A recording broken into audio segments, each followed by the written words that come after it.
بسم الله الرحمن الرحيم. الحمد لله رب العالمين، والصلاة والسلام على خاتم الأنبياء والمرسلين وعلى آله وأصحابه أجمعين. أما بعد، فأعوذ بالله من الشيطان الرجيم. بسم الله الرحمن الرحيم. رضي الله عنهم ورضوا عنه. صدق الله العظيم وصدق رسوله النبي الكريم الأمين. إن الله وملائكته يصلون على النبي يا أيها الذين آمنوا صلوا عليه وسلموا تسليما. حضور پرنور شافی یوم نشور صلی اللہ علیہ وسلم کی بارگاہ میں ادب و احترام سے درود و سلام کا نذرانہ پیش کیجیے۔ اللہم صلی وسلم وبارک علی سیدنا و مولانا و حبیبنا محمد وعلی آلہ وصحبہ اجمعین۔ الصلاۃ والسلام علیکہ یا سیدی یا رسول اللہ وعلی آلک وصحابک یا سیدی یا حبیب اللہ۔ حضرت محترم صحابہ کرام رضی اللہ تعالی عنہم کا وجود مسعود ہمارے لیے رحمتوں، برکتوں اور آسانیوں کا سبب ہے۔ وہ ان چمکتے ستاروں کی مانند ہیں جو کفر و شرک اور الحاد کی طریقوں میں بھٹکتے مسلمانوں کو صراط مستقیم پر لانے کا ذریعہ بنتی ہیں۔ اسلام کے جس تن آور، مضبوط اور وسیع و عریض درخت کے سائے میں آج ہم پناہ لیے ہوئے ہیں، ان مقدس ہستیوں نے اس کی آبیاری اپنے خون جگر سے کی ہے۔ صرف یہی نہیں بلکہ اس دین متین کو ماننے کی، اس دین متین کو زمانے کی تند و تیز ہواؤں اور طوفانوں سے بچانے کے لیے اپنا گھر بار، جان و مال، عزت و آبرو، دنیاوی مصائب، حتیٰ کہ عزیز و اقارب کو بھی راہ خدا عز و جل میں قربان کرنے سے گریز نہیں کیا۔ ان حضرات مقدسہ نے غربت و افلاس کی زندگی گزاری، کفار و مشرکین کے ظلم و ستم کا سامنا کیا، تپتی ریت اور دہکتے گرم انگاروں پر انہیں لٹایا گیا، میدان جنگ میں تیروں، تلواروں اور نیزوں کے زخم برداشت کیے، لیکن قربان جائیے کہ ان کے پایا استقلال میں رتی برابر بھی لغزش نہ آئی، اور سب کچھ لٹ جانے کے باوجود بھی ان حضرات نے اسلام کا دامن کرم ہاتھ سے نہ جانے دیا۔ یہی وجہ ہے کہ انہیں دنیا ہی میں رضی اللہ عنہم ورضوا عنہ، اللہ ان سے راضی اور وہ اللہ سے راضی کے فرمان کی سند لازوال عطا کر دی گئی۔ انہیں فلاح و کامرانی کی نوید دے کر دخول جنت کا مژدہ جاں فضا سنا دیا گیا۔ ان حضرات مقدسہ کی خوش بختی کی معراج یہ کہ وہ شب و روز مصطفیٰ جان رحمت صلی اللہ علیہ وسلم کے شربت دیدار سے فیض یاب ہوتے رہے،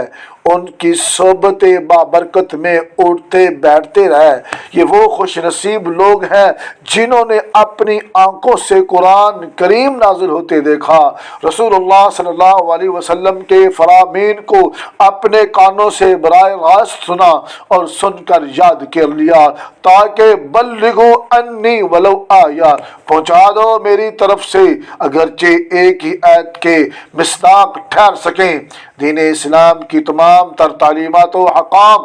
جن پر آج ہم عمل کی کوشش کرتی ہیں، ان حضرات صحابہ کرام کے طفیل ہم تک پہنچے ہیں۔ انہی حضرات مقدسہ میں ایک ممتاز ہستی حضرت سیدنا امیر معاویہ رضی اللہ تعالی عنہ کی ذات گرامی بھی ہیں۔ حضرت سیدنا امیر معاویہ بن ابو سفیان رضی اللہ تعالی عنہ بیشت نبوی سے 5 سال پہلے پیدا ہوئے۔ حضرت امام محمد بن عمر رحمۃ اللہ تعالی علیہ لکھتے ہیں کہ معاویہ صلح حدیبیہ کے بعد ہی مسلمان ہو گئے تھے، لیکن انہوں نے اپنا اسلام لوگوں سے مخفی رکھا اور فتح مکہ کے موقع پر اپنا مسلمان ہونا ظاہر کر دیا۔ حضرت محترم حضرت سیدنا امیر معاویہ رضی اللہ تعالیٰ عنہ نہایت شاندار شخصیت کے مالک تھے۔ حضرت سیدنا خالد بن معدان رحمۃ اللہ تعالیٰ علیہ فرماتی ہیں کہ حضرت امیر معاویہ طویل القامت تھے اور آپ کا رنگ گورا تھا۔ حضرت محترم حضرت سیدنا امیر معاویہ رضی اللہ تعالیٰ عنہ کا شمار بڑے بڑے جلیل القدر صحابہ کرام میں ہوتا ہے۔ حدیث مبارکہ میں آپ کے متعدد فضائل وارد ہیں جن سے حضرت امیر معاویہ رضی اللہ تعالیٰ عنہ کے مقام و مرتبہ کا خوب اندازہ لگایا جا سکتا ہے۔ حضرت محترم حضرت سیدنا امیر معاویہ رضی اللہ تعالیٰ عنہ وہ خوش بخت صحابی رسول ہیں جن کے ہادی و مادی ہدایت یافتہ ہونے کے لیے رسول اللہ صلی اللہ علیہ وسلم نے بنفس نفیس دعا فرمائی۔ حضرت سیدنا عبد الرحمن بن ابی عمیرہ رضی اللہ تعالیٰ عنہ سے بسند حسن روایت ہے، مصطفیٰ جان رحمت صلی اللہ علیہ وسلم نے امیر معاویہ رضی اللہ تعالیٰ عنہ کے لیے اس طرح دعا فرمائی: اے اللہ معاویہ کو ہادی مہدی ہدایت یافتہ اور دوسروں کے لیے ذریعہ ہدایت بنا دے۔ اور حضرت سیدنا امیر معاویہ رضی اللہ تعالیٰ عنہ کم و بیش 40 برس ملک شام کے حاکم رہے۔ آپ کی وسیع سلطنت اور مختلف شہروں پر مضبوط حکمرانی بھی دعائے رسول کا نتیجہ ہے۔ حضرت سیدنا مسلمہ بن مخلد رضی اللہ تعالیٰ عنہ سے روایت ہے کہ حضور نبی کریم صلی اللہ علیہ وسلم نے حضرت سیدنا معاویہ رضی اللہ تعالیٰ عنہ کے لیے اس طرح دعا کی: اے اللہ معاویہ کو شروں کی حکومت عطا فرما اور اسے برے عذاب سے بچا۔ حضرت ذی وقار مصطفیٰ جان رحمت صلی اللہ علیہ وسلم کی دعا سے حضرت امیر معاویہ رضی اللہ تعالیٰ عنہ کو علم قرآن اور علم حساب عطا ہوا۔ حضرت سیدنا عباس بن ساریہ رضی اللہ تعالیٰ عنہ سے روایت ہے کہ حضور اقدس صلی اللہ علیہ وسلم نے حضرت امیر معاویہ کے لیے دعا فرمائی: اے اللہ معاویہ کو قرآن اور حساب کا علم عطا فرما۔ ابو نعیم احمد بن عبداللہ اصفہانی رحمۃ اللہ علیہ فرماتے ہیں کہ حضرت سیدنا امیر معاویہ حلیم الطبع حساب دان تھے۔ میرے محترم بھائیوں، حضرت سیدنا امیر معاویہ رضی اللہ تعالی عنہ کو یہ شرف بھی حاصل ہے کہ رحمت عالمیان صلی اللہ علیہ وسلم نے آپ کو نہ صرف اپنا کاتب بنایا بلکہ وحی لکھنے کی ذمہ داری بھی عطا فرمائی۔ صحیح مسلم میں بسند صحیح ہے کہ حضرت سیدنا ابن عباس رضی اللہ تعالی عنہما نے نبی اکرم صلی اللہ علیہ وسلم سے عرض کی کہ کیا معاویہ کو آپ اپنا کاتب بنائیں گے؟ نبی کریم صلی اللہ علیہ وسلم نے فرمایا نعم، جی ہاں۔ حضرت امیر معاویہ رضی اللہ تعالیٰ عنہ کے بارے میں حضرت سیدنا ابن عباس رضی اللہ تعالیٰ عنہ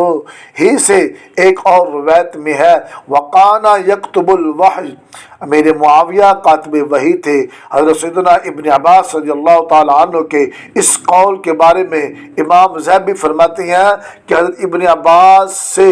جو یہ روایت ہے وہ صحیح ہے، اور سند حسن سے روایت ہے کہ حضرت عبداللہ بن عمر رضی اللہ تعالیٰ عنہ فرماتی ہیں معاویہ رسول اللہ صلی اللہ علیہ وسلم کی بارگاہ میں بیٹھ کر لکھا کرتے تھے۔ حضرت سیدنا امیر معاویہ رضی اللہ تعالی عنہ رحمت عالمیان صلی اللہ علیہ وسلم کی سنت سے بڑی محبت کیا کرتے اور اپنے عمل کو سنت رسول کے مطابق ڈالنے کی پوری کوشش فرماتے۔ یہی وجہ ہے کہ امیر معاویہ رضی اللہ تعالی عنہ کی نماز کی ادائیگی کا طریقہ حضور سرور کونین صلی اللہ علیہ وسلم کی نماز سے بہت مشابہت رکھتا تھا۔ حضرت ابو درداء رضی اللہ تعالی عنہ فرماتے ہیں میں نے امیر معاویہ سے بڑھ کر کسی کو حضور صلی اللہ علیہ وسلم کے مشابہ نماز پڑھتے نہیں دیکھا، اور یہ چیز بغور مشاہدہ اور حد درجہ محبت رسول کے سبب ہی ممکن ہے۔ برادران اسلام، حضرت سیدنا امیر معاویہ رضی اللہ تعالی عنہ صاحب علم، فقیہ، مجتہد، صحابی رسول ہیں۔ صحیح بخاری میں حضرت ابن ابی ملیکہ رحمۃ اللہ علیہ سے روایت ہے کہ حضرت سیدنا ابن عباس رضی اللہ تعالی عنہما سے پوچھا گیا کہ آپ امیر معاویہ کے بارے میں کیا فرماتے ہیں؟ انہوں نے فرمایا انہ فقیہ، بلا شبہ وہ ایک فقیہ یعنی مجتہد ہے۔ حضرت محترم، قسطنطنیہ موجودہ ترکی پہلے عیسائیوں کے قبضے میں تھا۔ رسول اکرم صلی اللہ علیہ وسلم نے وہاں جا کر جہاد کرنے والے پہلے لشکر کے لیے جنت کی بشارت دی۔ حضرت سیدہ ام حرام رضی اللہ تعالی عنہا کہتی ہیں کہ میں نے رسول اللہ صلی اللہ علیہ وسلم کو فرماتے سنا، میری امت کا پہلا لشکر جو سمندری جہاد کرے گا اس پر جنت واجب ہے۔ ام حرام رضی اللہ تعالی عنہ کہتی ہیں کہ میں نے پوچھا کیا میں اس لشکر میں ہوں گی؟ نبی کریم صلی اللہ علیہ وسلم نے فرمایا انتی فیہم، ہاں تم بھی ان میں ہوں گی۔ پھر نبی کریم صلی اللہ علیہ وسلم نے فرمایا اول جیش من امتی یغزون مدینۃ قیصر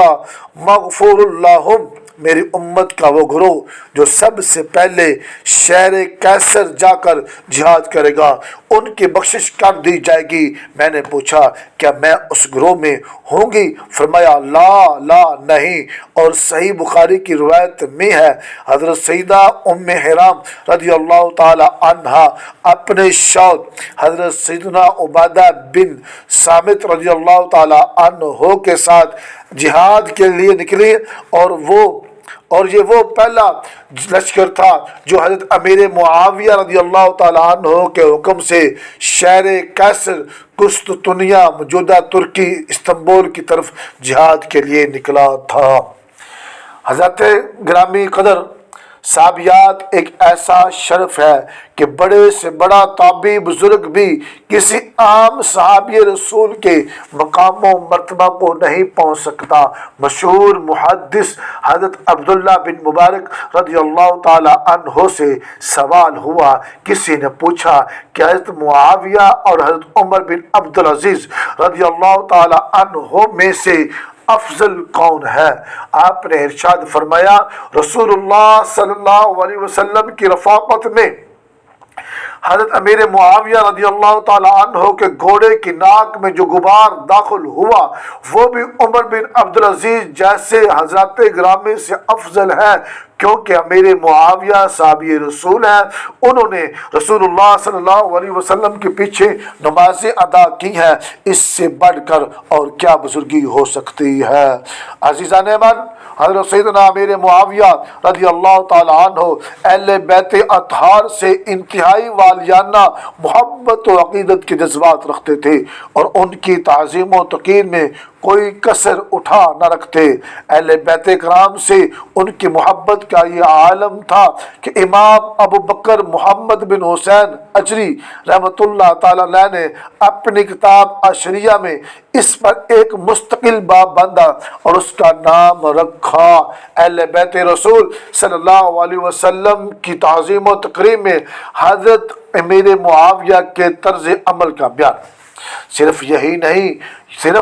نہیں بلکہ حضرت امیر معاویہ رضی اللہ تعالیٰ عنہ صلح نامہ کی شرائط کی پابندی کرتے ہوئے حضرت سیدنا امام حسن مجتبی اور امام حسین رضی اللہ تعالیٰ عنہما کی خدمت میں پابندی سے مقررہ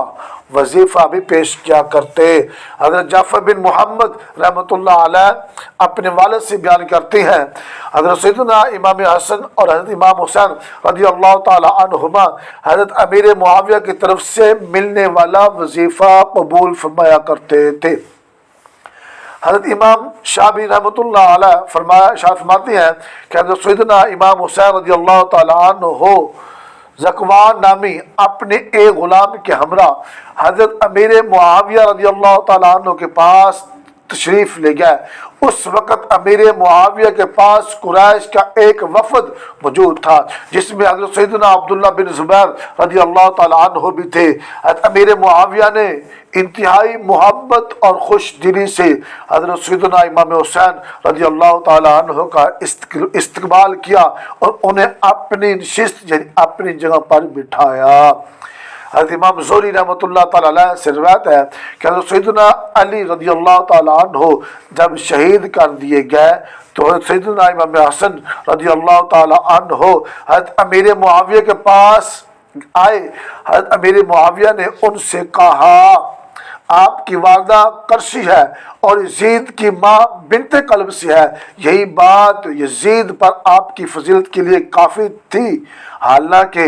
آپ رضی اللہ تعالیٰ عنہ کی والدہ یعنی اماں جان تو صرف قرشی ہی نہیں بلکہ رسول اللہ صلی اللہ علیہ وسلم کی شہزادی بھی ہیں یعنی سیدہ فاطمہ، اور پھر آپ کے آگے یزید کی کیا حیثیت ہے۔ لہذا حضرت امام حسن و حسین اور اہل بیت اطہار رضی اللہ تعالیٰ عنہما کی سے ایسی تعظیم و تقریر اور محبت کے باوجود خاندان اہل بیت کو بنیاد بنا کر حضرت امیر معاویہ رضی اللہ تعالیٰ عنہ پر مختلف قسم کی تہمتیں لگانا انتہائی ناانصافی ہے۔ جانے برادر، حضرت سیدنا امیر معاویہ رضی اللہ تعالیٰ عنہ حضور نبی کریم صلی اللہ علیہ وسلم کے سسرالی رشتہ دار ہیں اور رسول اکرم صلی اللہ علیہ وسلم کے سسرالی رشتہ داروں کے خلاف طعن و تشنیع رحمت الہی سے دوری کا باعث ہے۔ ام المؤمنین حضرت سیدہ ام حبیبہ رضی اللہ تعالیٰ عنہ رشتے میں حضرت سیدنا امیر معاویہ رضی اللہ تعالیٰ عنہ کی بہن اور حضرت ابو سفیان رضی اللہ تعالی عنہ کی بیٹی ہیں، لہذا اپنے دل میں حضرت امیر معاویہ رضی اللہ تعالی عنہ سے بغض رکھنا رحمت الہی سے دوری اور فرائض و واجبات کی قبولیت میں رکاوٹ کا باعث ہے۔ حضرت سیدنا اویم بن سعیدہ رضی اللہ تعالی عنہ سے روایت ہے، مصطفیٰ جان رحمت صلی اللہ علیہ وسلم نے فرمایا، اللہ عز و جل نے مجھے منتخب فرمایا اور میرے لیے میرے اصحاب کا انتخاب فرمایا اور ان میں سے میرے لیے وزراء سسرالی رشتہ دار اور مددگار بنائے، تو جو انہیں گالی دے برا بھلا کہے اس پر اللہ کی فرشتوں کی اور تمام لوگوں کی لعنت ہے۔ اللہ تعالیٰ اس سے نہ کوئی فرض قبول فرمائے گا نہ کوئی نفل۔ حضرت ذی وقار حضرت سیدنا علی المرتضیٰ اور حضرت سیدنا امیر معاویہ رضی اللہ تعالی عنہما کے مابین اختلاف علمی اور اجتہادی نوعیت کا تھا۔ یہی وجہ ہے کہ جب قیصر روم نے امیر المؤمنین حضرت سیدنا علی المرتضیٰ رضی اللہ تعالی عنہ کو بعض مفتوح علاقوں پر قبضہ کرنے کے لیے ان سے جنگ کا ارادہ کیا تو اس پر حضرت امیر معاویہ رضی اللہ تعالی عنہ نے روم کے بادشاہ کو ایک دھمکی امیز خط میں فرمایا، اے لعین، مجھے اپنے رب کی قسم اگر تو اپنے ارادے سے باز نہ آیا اور اپنے ملک کی طرف واپس نہ لوٹا تو میں اور میرے چچا زاد بھائی حضرت علی تیرے خلاف صلح کر لیں گے، پھر تجھے تیرے ہی ملک سے نکال بھگائیں گے اور اس زمین کو اس کی وسعتوں کے باوجود تجھ پر تنگ کر کے رکھ دیں گے۔ امیر معاویہ کے اس حکمت امیز خط کا خاطر خواہ اثر ہوا اور رومیوں کے بادشاہ کو حملہ کرنے کی ہمت نہ ہو سکی۔ غور و فکر کا مقام ہے کہ حضرت سیدنا علی المرتضیٰ اور حضرت سیدنا امیر معاویہ رضی اللہ تعالی عنہ کے مابین اگر ذاتی نوعیت کی رنجش ہوتی یا اقتدار کا جھگڑا ہوتا تو حضرت امیر معاویہ رضی اللہ تعالی عنہ رومی بادشاہوں کو جنگ سے باز رہنے کے لیے ہرگز خبردار نہ کرتے۔ حضرت سیدنا امیر معاویہ رضی اللہ تعالی عنہ کا باہمی تعاون پر مبنی یہ طرز عمل ان کے محبت برے برادرانہ تعلق پر واضح دلیل ہے۔ رفیقان ملت اسلامیہ حضرات صحابہ کرام رضی اللہ تعالی عنہم ایک ایسی مقدس اور محترم جماعت کا نام ہے جو مصطفیٰ جان رحمت صلی اللہ علیہ وسلم اور آپ کی پوری امت کے لیے امت کے درمیان اللہ عز و جل کا مقرر کردہ واسطہ ہے۔ ان کی طرف غیر اجتہادی خطا کی نسبت کرنا قطعاً جائز نہیں، کیونکہ انہوں نے جو کیا وہ ایک اجتہاد تھا اور ان کا مطلوب و مقصود صرف اللہ کی رضا تھی۔ وہ ہمارے پیارے امام و مقتدا ہیں اور ہمیں یہ حکم ہے کہ ان کے مابین جو بھی اختلافات رونما ہوئے صحبت نبوی کے احترام میں ہم ان پر مکمل سکوت یعنی خاموشی اختیار کریں۔ جہاں تک کہ جنگ جمل کا معاملہ ہے وہ در حقیقت حضرت سیدنا علی المرتضیٰ رضی اللہ تعالیٰ عنہ سمیت دیگر صحابہ کرام جن میں حضرت طلحہ بن عبداللہ، حضرت زبیر بن عوام، ام المؤمنین حضرت عائشہ صدیقہ طیبہ طاہرہ وغیرہ ہم رضی اللہ تعالیٰ عنہم میں سے کسی کے بھی اختیار میں نہیں تھا کہ وہ اس جنگ کو روک سکیں، جبکہ یہ سب جلیل القدر صحابہ کرام مسلمانوں کی خیر و بھلائی کے سوا کسی اور چیز کے خواہاں ہرگز نہیں تھے۔ اسی طرح جنگ صفین میں امیر المؤمنین حضرت سیدنا مولا علی رضی اللہ تعالیٰ عنہ حق پر تھے اور خال المؤمنین حضرت سیدنا امام معاویہ رضی اللہ تعالیٰ عنہ کا اجتہاد اگرچہ درست نہیں تھا مگر اس اجتہادی لغزش کو بنیاد بنا کر کسی بھی شخص کو اس بات کی شرعاً ہرگز اجازت نہیں کہ وہ ان کی شان میں نازیبا کلمات کہے یا کسی قسم کی گستاخی کا مرتکب ہو۔ سراج الامہ کاشف الغمہ حضرت سیدنا امام اعظم ابو حنیفہ نعمان بن ثابت رحمۃ اللہ علیہ ارشاد فرماتی ہیں، ہم سارے صحابہ کرام رضی اللہ تعالی عنہم سے محبت کرتے ہیں اور کسی بھی صحابی کا ذکر بھلائی کے سوا نہیں کرتے۔ امام نووی رحمۃ اللہ تعالی علیہ ارشاد فرماتے ہیں کہ اہل سنت اہل حق کا مذہب یہ ہے کہ تمام صحابہ کرام رضی اللہ تعالی عنہم کے ساتھ حسن ظن رکھا جائے اور ان کے باہمی اختلافات پر خاموشی اختیار کی جائے، ان کے باہمی قتال و جدال کی طویل یوں کی جائے کہ وہ اہل اجتہاد و اہل طویل تھے، انہوں نے یہ اختلاف معصیت اور محض دنیاوی غرض و حرص کی خاطر نہیں کیا، بلکہ ان دونوں گروہوں میں سے ہر ایک یہ اعتقاد رکھتا تھا کہ وہ شرعاً حق پر ہے اور اس کا مخالف خطا پر ہے۔ اس صورت میں قتال واجب تھا تاکہ اللہ تعالیٰ دونوں گروہوں میں فیصلہ فرما دے۔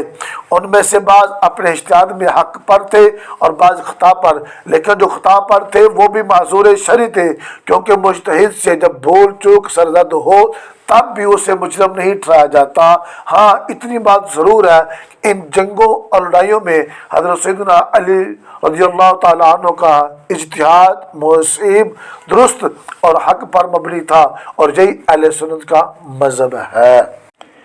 میرے محترم بھائیوں، حضرت سیدنا امیر المؤمنین فاروق اعظم رضی اللہ تعالیٰ عنہ نے حضرت امیر معاویہ رضی اللہ تعالیٰ عنہ کو ملک شام کا حاکم بنایا۔ آپ 40 برس وہاں حاکم رہے۔ حضرت سیدنا عثمان غنی رضی اللہ تعالیٰ عنہ کے قصاص کے معاملے میں اجتہادی اختلاف کی بنا پر حضرت امیر معاویہ کا امیر المؤمنین حضرت سیدنا علی رضی اللہ تعالیٰ عنہ سے اختلاف ہوا، باہم جنگیں بھی ہوئیں، لیکن حضرت سیدنا امام حسن نے مجتبی نے آپ کے حق میں خلافت سے دستبردار ہو کر آپ رضی اللہ تعالیٰ عنہ سے صلح کی اور امت کو مزید تقسیم ہونے سے بچا لیا۔ نبی غیب داں صلی اللہ علیہ وسلم نے حضرت سیدنا امام حسن مجتبی رضی اللہ تعالیٰ عنہ کے اسی فیصلے کی پیش گوئی خبر دیتے ہوئے فرمایا تھا، میرا یہ بیٹا سید ہے، سادات کا علمدار ہے، میں امید کرتا ہوں کہ اللہ تعالیٰ اس کے باعث 2 بڑے گروہ اسلام میں صلح کرا دے گا۔ علاوہ ازیں اگر ان اختلافات سے قطع نظر کر کے دیکھا جائے تو حضرت سیدنا امیر معاویہ رضی اللہ تعالی عنہ کی اسلام کے لیے بڑی خدمات ہیں، ان میں سے چند حسب ذیل ہیں۔ نمبر 1، سرکاری دستاویزات کو مہر بند کرنے کا سلسلہ حضرت سیدنا امیر معاویہ رضی اللہ تعالی عنہ نے شروع کیا۔ نمبر 2، غلاف کعبہ کی تبدیلی کا حکم سب سے پہلے آپ نے دیا۔ آپ رضی اللہ تعالی عنہ کے دور سے قبل کعبۃ اللہ شریف پر غلاف چڑھائے جاتے تھے لیکن انہیں اتارا نہیں جاتا تھا۔ نمبر 3، بیعت لیتے وقت قسم لینے کا طریقہ سب سے پہلے حضرت سیدنا امیر معاویہ رضی اللہ تعالیٰ عنہ نے شروع کیا۔ نمبر 4، امیر معاویہ رضی اللہ تعالیٰ عنہ کے دور میں متعدد فتوحات ہوئیں، جن میں ودان، سوڈان، کیکان، غزابس، افریقہ، کوہستان، بلاد روم اور بلاد سجستان وغیرہ کے مزید علاقوں کی فتوحات خاص طور پر قابل ذکر ہے۔ میرے عزیز دوستو، بھائیوں اور بزرگوں، حضرت سیدنا امیر معاویہ رضی اللہ تعالی عنہ کی وفات 22 رجب المرجب 60 ہجری میں ہوئی۔ آپ نے 78 سال کی عمر پائی اور وقت وفات یہ وصیت فرمائی کہ میرے پاس نبی کریم صلی اللہ علیہ وسلم کے کچھ ناخن مبارک ہیں، وہ بعد غسل میری آنکھوں پر رکھ دیے جائیں، اور حضور اکرم صلی اللہ علیہ وسلم کی چادر مبارک اور قمیص شریف ہے، مجھے حضور سید عالم صلی اللہ علیہ وسلم کی قمیض میں کفن دینا اور پھر مجھے ارحم الراحمین کے سپرد کر دینا۔ اے اللہ، حضرت سیدنا امیر معاویہ رضی اللہ تعالیٰ عنہ کے درجات بلند فرما۔ رسول اللہ صلی اللہ علیہ وسلم کے ہر صحابی اور تمام اہل بیت کرام رضی اللہ تعالیٰ عنہم کا ادب و احترام تعظیم کرنے کی توفیق عطا فرما۔ ان حضرات مقدسہ کے نقش قدم کی پیروی کی سعادت عطا فرما۔ ان کے صدقے ہماری بھی بخشش و مغفرت فرما۔ صحابہ کرام رضی اللہ تعالیٰ عنہم سے بغض و عناد رکھنے والوں اور انہیں سب و شتم کرنے، برا بھلا کہنے والوں کی صحبت و شرور سے بچا، اور تمام مسلمانوں کو رافضیت، تفضیلیت، ناصبیت، خارجیت سمیت ہر طرح کی بد مذہبی اور بد عقیدگی سے محفوظ و مامون فرما۔ آمین یا رب العالمین۔